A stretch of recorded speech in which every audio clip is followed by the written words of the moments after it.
Another brief discussion today. This one on eXistenZ from David Cronenberg, 1999. People tend to be in one of two minds about eXistenZ. One, they consider it maybe like maybe a slightly disappointing Cronenberg. Some people of the time were thinking it was too much of an attempt to recapture the acclaim and the glory of 1983's Videodrome, except in the more video game context. Some people thought it was maybe a bit ham-fisted or like a forced a study of a cultural phenomenon. We'll do what we did with television, but with video games, you know.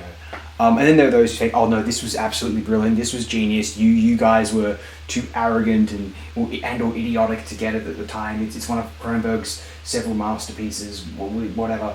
I say it's not one and not the other, but admittedly, I'm kind of closer to the latter camp I described. I think a lot of Cronenberg films are brilliant. I think this is generally no exception. It's definitely a supremely watchable film. I find it utterly gripping, and I think just as a production, as an act of filmmaking, I just think it's extremely imaginative.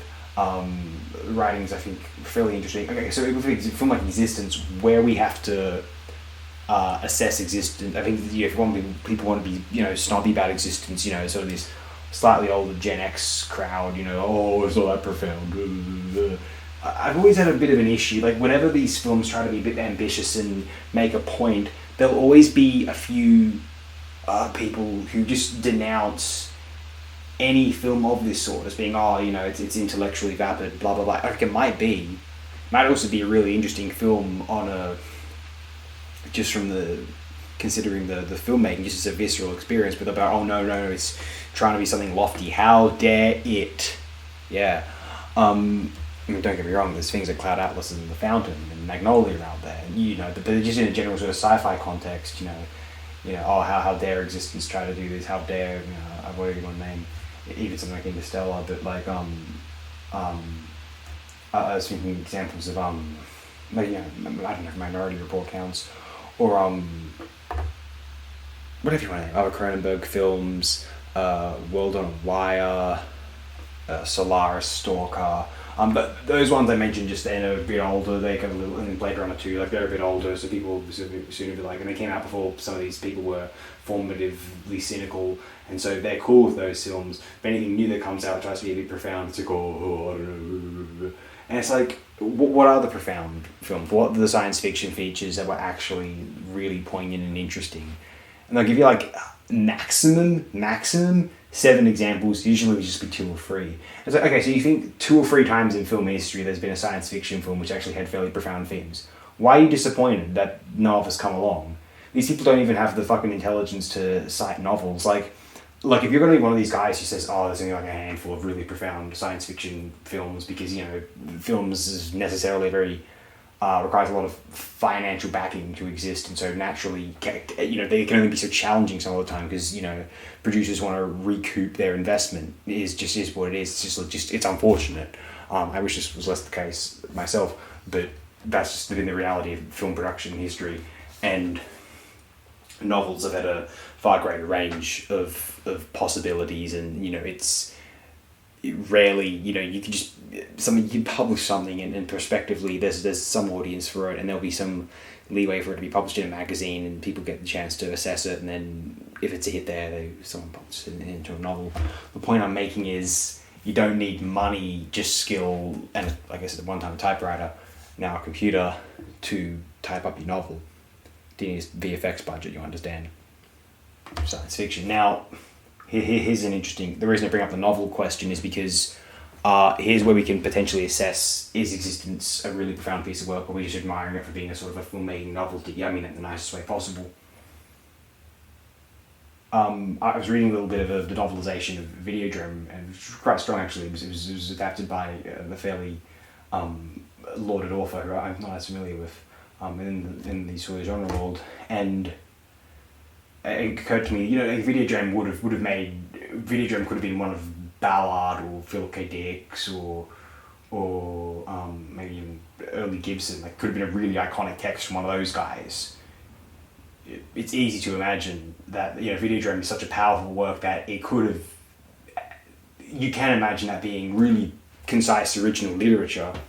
And I don't know if you can say that about eXistenZ, and that's where you could really put some of these films to the test. I think World on a Wire was based on a text anyway, but you and as a Stalker and Solaris, but you could tell if these are really strong works which would stand out even in literature. It's not just sort of the appeal and the visceral allure of VFX, of this grandiose production. Like, you know, something like we can debate how profound the first Matrix is, especially compared with the aforementioned World on a Wire, or even something like Ghost in the Shell, obviously. And so the point I'm making is there are ways of really digging into whether existence is truly something of a kind of intellectual profundity.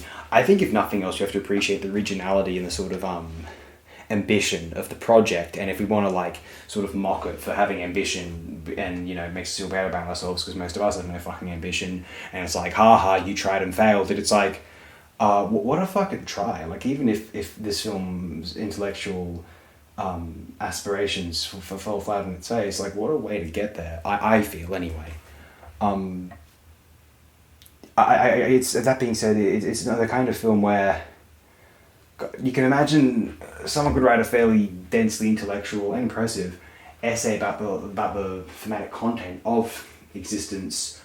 My issue with it would be, is it simply the novelty of these things being referenced and certain dialogue existing in a major pop culture framework like a feature film, as opposed to just the ideas existing a bit literally on paper? Because I think sometimes the existence of something in like a Hollywood or like a high-financed feature film will make certain like hack cultural critics or, you know, commentators be like, oh my god, this is like a big moment.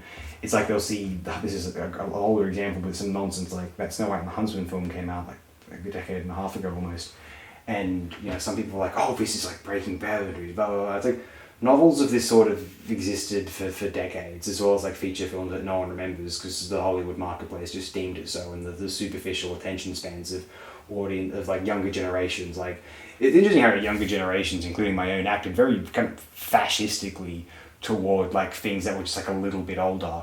Like they would say words that are considered very un-PC now, and they would still say those words actually if it was sort of culturally approved of doing so, but it's coming from the same sort of hateful, kill the other sort of place, interestingly enough. We'll close it here, we're getting boring. Thank you everyone, again.